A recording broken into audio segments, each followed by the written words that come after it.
네, 안녕하세요. 한일빌더입니다. 네, 반갑습니다. 제가 화요일이 휴무여가지고 화요일에는 이렇게 또 라이브를 할 시간이 있어요. 화요일만. 토요일 같은 경우에는 휴무긴 한데 일요일은 이래요. 토요일은 와이프와 시간을 보내야 되기 때문에 제 개인적인 업무를 할 수가 없습니다. 그래서 지금 딱 와이프는 직장에 있고 나는 쉴 때, 요때 이제 일할 수가 있죠. 일단 뭐 할 수 있는 일부터 해야죠. 제가 만약 백수였으면 27살 백수였으면 일단 어디든 취직했을 것 같습니다. 물론 제 주변 친구들과 비교도 많이 될 거고 나도 자괴감이 좀 들게 하겠지만 내 입장에서는 그게 한 발 나갈 수 있는 유일한 단서이자 길이니까 돈 많이 안 쓰는 거요. 돈 많이 안 쓰는 거 좋은 일이죠. 돈 쓰는 거는 참 근데 잘 쓰는 게 중요하죠. 사실 돈 막 많이 쓰는 거는 정말 최악이고 돈을 막 많이 쓰는 거는 불행으로 가는 가장 빠른 지름길이라고 생각합니다. 돈을 잘 많이 쓰면은 정말 좋을 것 같고, 근데 그러기가 어려워요. 그것도 사실 공부를 엄청나게 많이 해야 되는 부분이라서 저도 돈을 좀 잘 쓰고 싶네요. 근데 저는 아예 제가 잘 못 쓴다는 걸 알기 때문에 제가 안 씁니다. 책은 추천할 게 사실 너무 많죠. 책 추천해 달라고 하면 약간 신나요. 할 게 너무 많아가지고. 그런데 일단 기본적으로 본인이 좀 흥미가 있는 분야여야 추천도 되거든요. 그러니까 제가 흥미 있는 분야로 저번에도 추천드렸었는데 인디어 저기 있는데 한번 들고 맞아 요 책 맞아요. 인디어 요건데 아마 절판됐을 겁니다. 그래서 중고책으로 아마 구할 수 있을 건데 요거 저 한 두 번인가 읽었던 것 같아요. 책을 제가 두 번은 잘 안 읽거든요. 한 번 읽을 때의 그 감흥이 절대 다시 일어나지 않습니다. 두 번 읽었을 때. 한 10년 뒤에 다시 읽으면은 바뀔까 모르겠는데 10년 뒤에도 어차피 좋은 책들이 많이 나오고 있을 거라서 그 책을 다시 아마 안 읽지 않을까요? 요 책 추천드립니다. 이 책이 어떤 내용이냐면 우리가 육체적 한계에 도달했다라고 생각해서 딱 그만뒀을 때 그게 과학적으로는 생물학적으로는 육체적 한계가 아니다. 그러니까 언제나 내 정신이 먼저 빨리 포기한다 이런 내용이죠. 그거를 굉장히 재밌게 해놨습니다. 이 책에는 이봉주 선수도 나와요. 이 작가가 알렉스 허친슨 그 마라톤 이야기를 하면서 이게 육체적 한계에 대한 이야기를 하는데 너무 재밌습니다. 다시 봐도 재밌네요. 저는 책을 볼 때 이거 좀 밑줄을 많이 긋거든요. 이런 식으로 밑줄 친 부분을 다시 읽으니까 정말 흥미롭네요. 그리고 다양한 과학자들의 관점을 보여주기 때문에 어디 치우치지도 않고 저는 부산 사람입니다. 전라도에서도 조금 오래 살아고 6년 살았으니까 전라도 말도 좀 쓰고 그 단어 하나하나에 쓰는 것도 있고요. 서울말은 아마 거의 없을 겁니다. 서울 친구가 있기는 한데 그래도 그 친구 영향을 받아서 서울말을 쓰진 않을 것 같아요.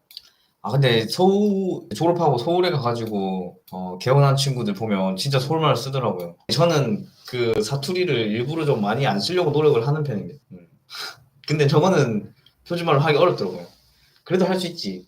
블루베리 스무디 이게 표준말이잖아요. 경상도 말은 블루베리 스무디 이거고. 요즘에는 제가 그 보디빌딩을 넘어서 러닝에 오히려 더 신경을 많이 쓰고 흥미를 많이 갖고 있거든요. 이게 왜 그렇게 됐나 해보면 뭔가 제가 관심 있는 분야는 그 육체적인 한계 이런 건데 보디빌딩으로 육체적 한계에 도달하기는 수단이 좀 그렇잖아요. 사실 스테로이드가 개입이 돼야지 그 육체적 한계를 깨는 듯한 느낌이 들기도 하고 그건 너무 제 스타일에 맞지 않고 그리고 뭔가 힘듦, 고통, 수행, 고난 이런 느낌은 마라톤이 가장 가까운 것 같아요. 아무리 봐도 러너스 하이는 사실 잘 모르겠어요. 그렇게 뭐 즐겁진 않던데요. 달릴 때 때는 즐겁지 않고 언제 즐겁냐면 그 주에 좀 오래 많이 달린 주가 있으면 잘 때 다리가 성장통이 오는 느낌이랄까요?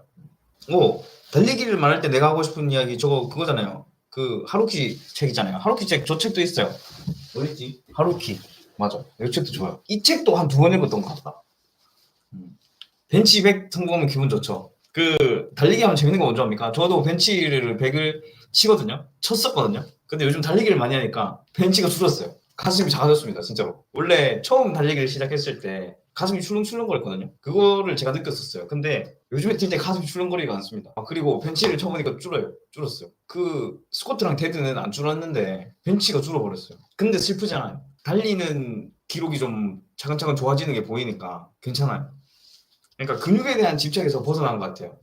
그 많은 헬창들이 갖고 있는 가장 큰 오해가 근육이 많을수록 행복할 것이다잖아요. 헬창들의 특징은 저는 그거라고 봐요. 행복의 관점이, 인생의 관점이 근육에 갇혀버린 거죠. 내가 근육만 많으면 문제가 해결될 거라는 그런 좀 단순한 생각을 갖고 있다고 봐요. 저는 운동을 하면서도 내가 이렇게까지 근육에 집중을 해야 되나 이런 생각을 많이 했거든요. 그걸 언제 느꼈냐면 보디빌딩 시합에 나가면 눈이 돌아야 되잖아요.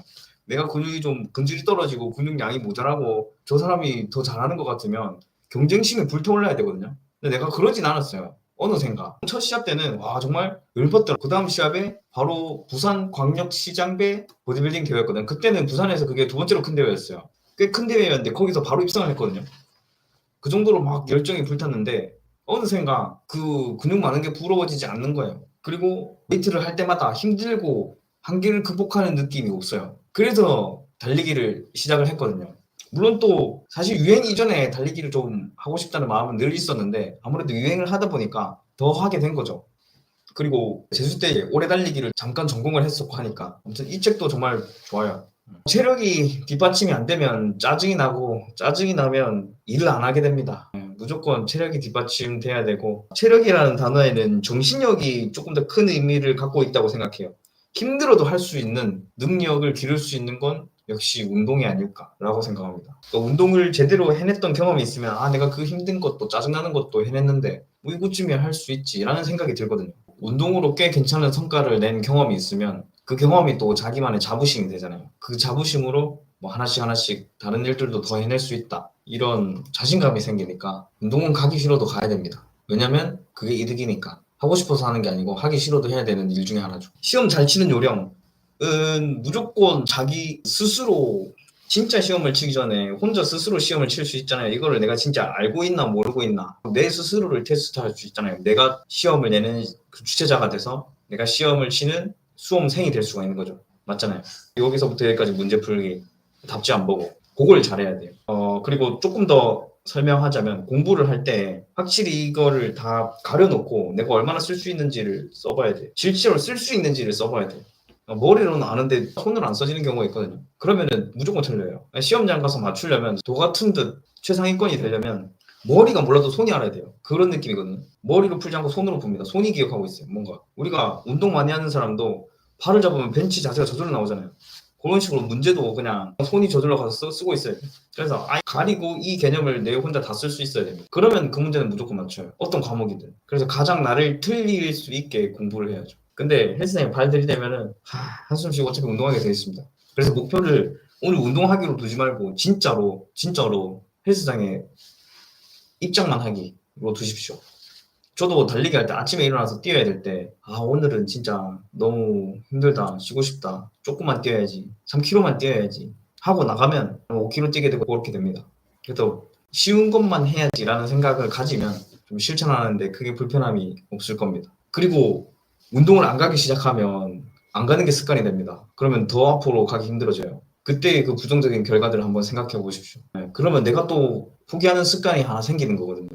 그럼 앞으로 내 인생을 더 좋게 만들기가 훨씬 더 까다로워져요. 계속 좋은 습관을 만들어도 좀 괜찮은 삶을 살 수 있을까 고민인데 어려워 죽겠는데 그거를 포기해버리면은 내 인생 난이도가 더 높아지는 겁니다. 그래서 사실 쉽게 살기 위해서는 노력해야 돼요. 역설적이지만 저번 라이브 때도 얘기했던 것 같은데 게임이 진짜 정말 중독성이 높죠. 왜냐면 실제로 노력하지 않고도 성취감을 느끼게 해주니까 좀 마약 같은 느낌이 있죠. 왜냐면 내가 실제로 농사 짓지 않아도 가상의 그 동물의 숲 같은 게임을 보면 그래픽으로 된 농작물을 띄워주면서 내 내는 성취감을 느끼고 있는 거거든요. 총게임 같은 거 하면 내가 실제로 총을 쏘지도 않고 뭐 무거운 총을 들고 뛰지도 않지만 마우스 클릭만으로도 헤드샷 딱 떠버리면 성취감이 느껴지는 거죠. 내 뇌는 무언가 했다고 착각을 해버려요. 실제로 내가 그 게임을 함으로써 사회에 기여한 거는 아무것도 없습니다. 아무것도 없는데 나는 성취감을 느낄 수 있는 거죠. 굉장히 무섭지 않나요? 저는 이제 그런 거를 느껴가면서 점점 더 게임을 안 하게 되죠. 힘들게 사는 게 제일 쉽게 사는 겁니다. 그래서 예전에도 어른들이 그런 말을 했지 싶습니다. 이 공부가 제일 쉽다. 공부가 제일 쉽진 않거든요. 공부가 제일 어려운 것 중에 하나인데 그렇게 제일 어려운 걸 해야지 제일 쉽게 살 수 있으니까 공부가 제일 쉽다라고 말했던 것 같아요. 지금 생각해보면 공부가 제일 쉽다라고 말하는 어른들한테 이 문제 풀어보세요 하면 못 풉니다. 어려운 거죠. 근데 그걸 해야지 삶이 좀 쉬워진다. 운동도 마찬가지인 거죠.